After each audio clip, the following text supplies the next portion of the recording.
अंगूर खट्टे हैं। एक लोमड़ी किसी बाग में जा निकली।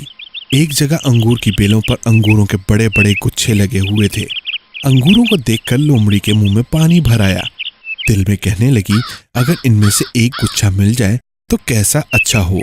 मगर अंगूर बहुत ऊंचे थे और लोमड़ी का वहां तक पहुंचना बहुत मुश्किल था। फिर भी इसने हिम्मत न हारी और कूदकर अंगूरों तक पहुंचना चाहा।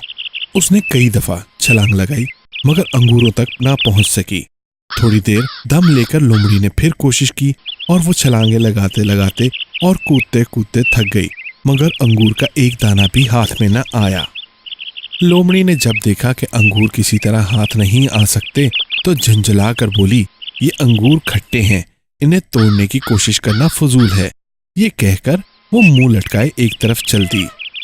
दुनिया में ऐसे बहुत से आदमी हैं जो पास चीजों को इसलिए बुरा बताते हैं कि वो इन्हें हासिल नहीं कर सकते।